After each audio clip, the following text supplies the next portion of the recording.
Welcome to the Abundant Vision Fundraising Podcast. Whether you are a seasoned professional or a first-time fundraiser, we have the advice you need to take your next step toward major gift mastery. I'm your host, Tom Dauber, President of Abundant Vision Philanthropic Consulting. Last week's conversation was a blast. I'm so excited to have you with me for this next segment. Let's get back to the show. So I'm curious, and whether it's there at the Epilepsy Foundation or in previous jobs you've had, is there a problem that you've run up against that you wish you could have a do-over on? A problem that I've run up against that I wish I could have a do-over on. We hold a corporate relationship meeting at a large conference each year. And coming into the organization, I made the assumption that my team of fundraisers were trained in the same way that I was trained and realized that they were not. One thing I learned at my time at Ohio State University was how to close a gift. Yeah. Right. And if I was to have a do-over in this last year, I would have met with my team prior to that meeting and really coach them in how to close a gift. Right. Because what I found is that we were leaving a lot of those conversations with, well, let's set up the next meeting. And there were many times in those conversations I had to come in and say, well, this is the expectation of the gift. When would you be ready to commit to this? Yeah. Right. And I think a lot of fundraisers are challenged with that. Like if they're having good conversation with the donor, if they feel that the donor is engaged and there is an opportunity, they sometimes hesitate on making the ask, right? As we know, the donor is going to tell you yes or no, right? Or they're going to tell you what they can or cannot do. If you put out a number and it's not comfortable, they're going to tell you, right? They're going to tell you. And I think many fundraisers get caught in the, if I ask, I don't feel like I have enough information to make the ask. I don't feel like they've told me what they want to do.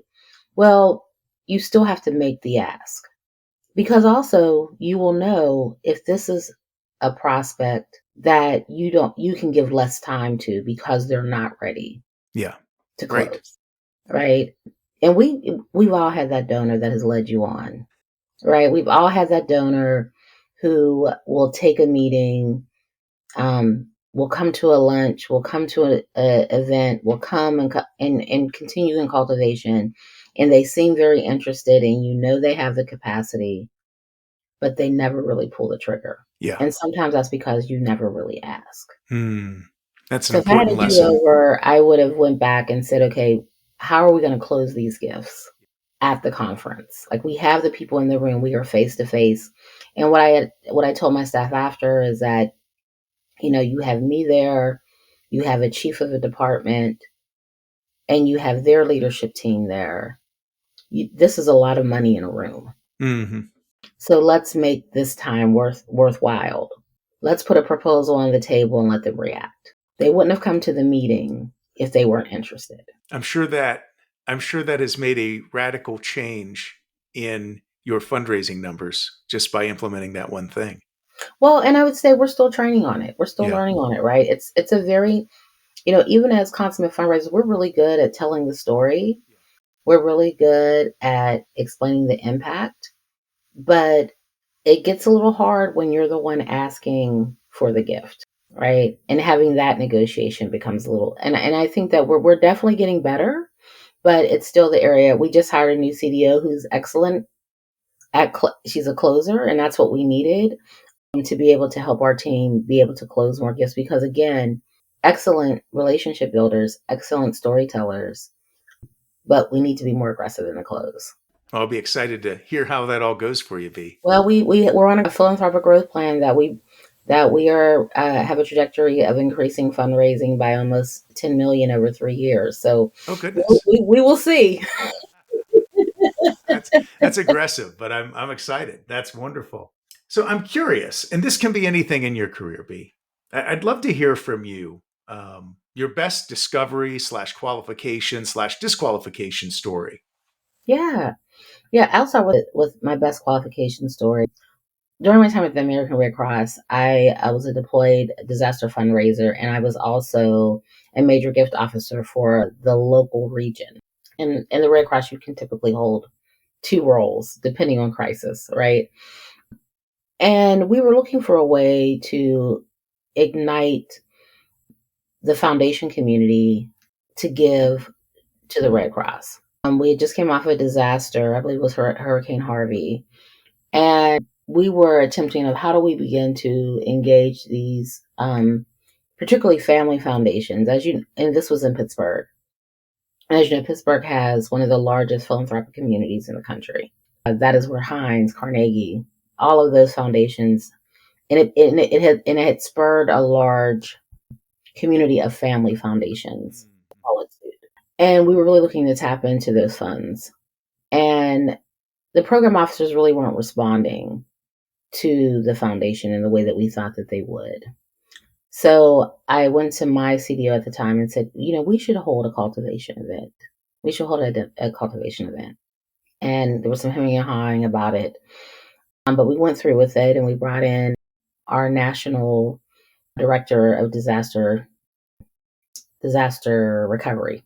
And there was a foundation that we had been trying to get to know and trying to get them to know us with no avail. But they showed up at this event.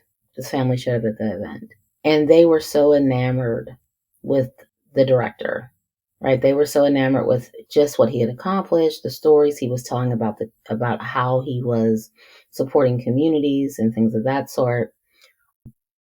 And they were like, okay, we're in. 325,000. All right.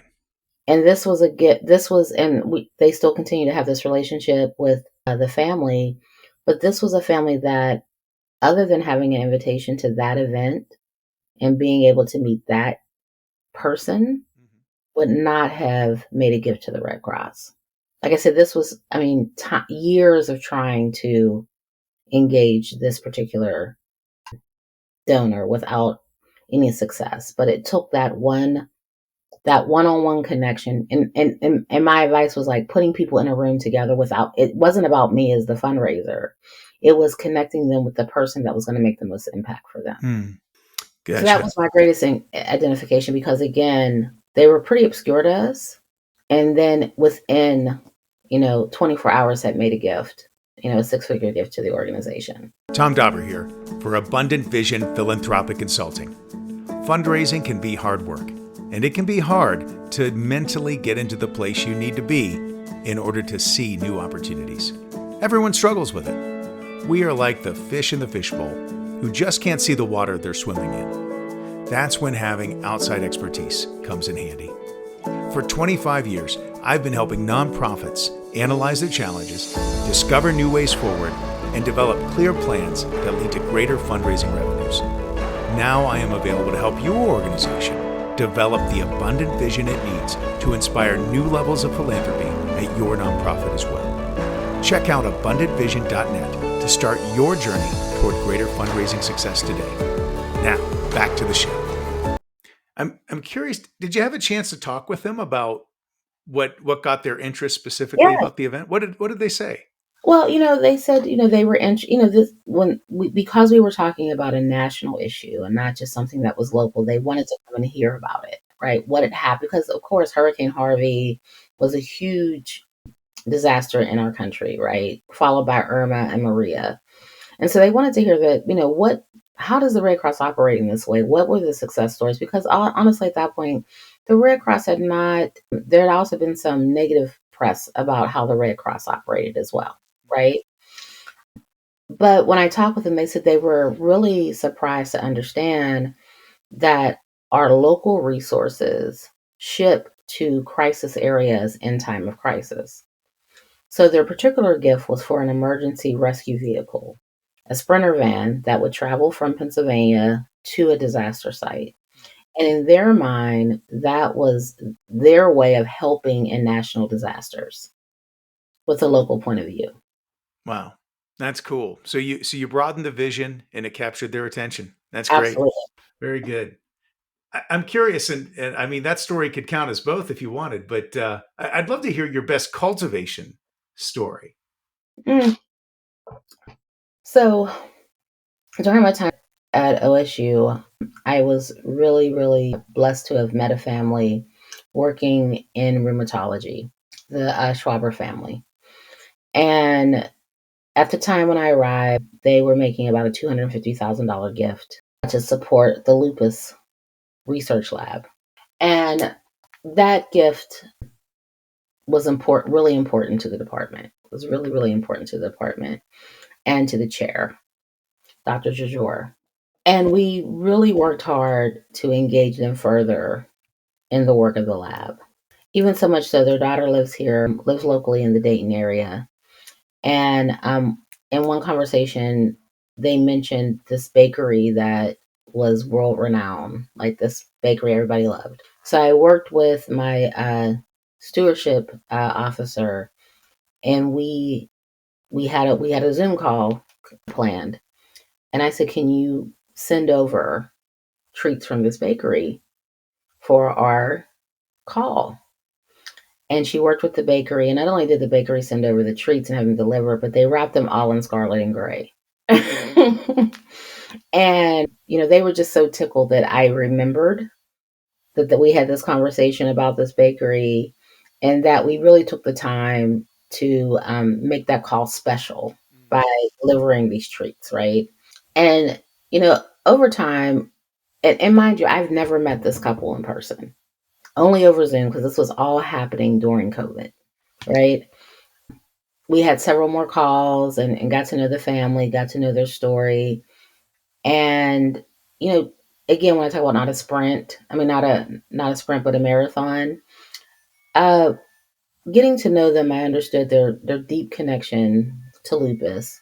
But more importantly, they're both scientists, right? And that was an important understanding, right?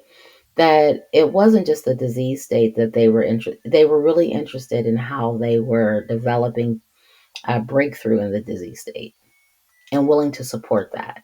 And so we had a phone call at the end of the time of their first gift agreement, as you know, about 6 months before it ended, giving them the impact, had the chair on the phone, giving him that information. And I said, we'd love to continue this relationship. And they said, we would love to continue too. We're really impressed with the work. We're going to make a $2 million gift. And I, if that would have been the end of the story, it would have been enough, right? But remember, this was during the time of COVID. And also during this time, I was inviting them to the COVID updates that OSU was providing. And they were really, really interested in those updates and then became very impressed with Dr. Moeller, who was leading those presentations, and asked if they could have a call with him. So I arranged that call and they made an additional $1.4 million gift because they were so impressed with the work that he was doing. So, over a year, 16 months of cultivation, we were able to garner a gift of $3.4 million from this family. That's fantastic, Bea. But it was the little things, right? It was, and I always tell my fundraisers, sometimes it's the little things, it's the notes, it's remembering something that they told you that was special to them, Mm-hmm. and bringing that back into the next conversation, and understanding who they are and their motivations. Yeah.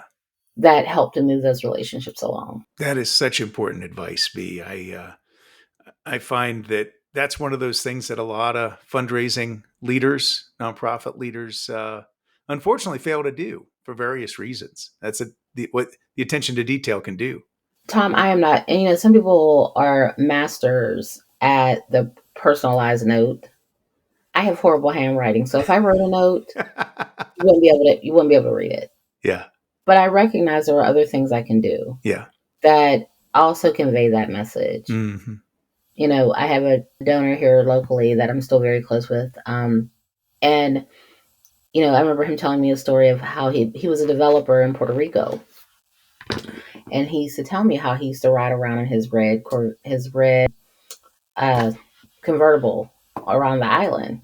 And so when he had experienced a fall and was hospitalized, I sent him a a succulent basket that was in a red convertible planner, right? And he was so tickled by it, right? But it's things like that, just like letting them tell their stories, letting them tell you their lived experience, and remembering small details from that. I'll bet that really made him feel valued and heard. Yeah, and that he's a person, right? He's not a target. Yeah. Yeah. Right? That he's a person to you and that you're interested in their life story. And I think that sometimes makes all the difference. That's all the time we have today. But be sure to tune in next week to hear the next part of this exciting conversation. Now, if you've enjoyed this podcast, please be sure to subscribe and give us a 5-star rating on your podcast provider. I'm your host, Tom Dauber.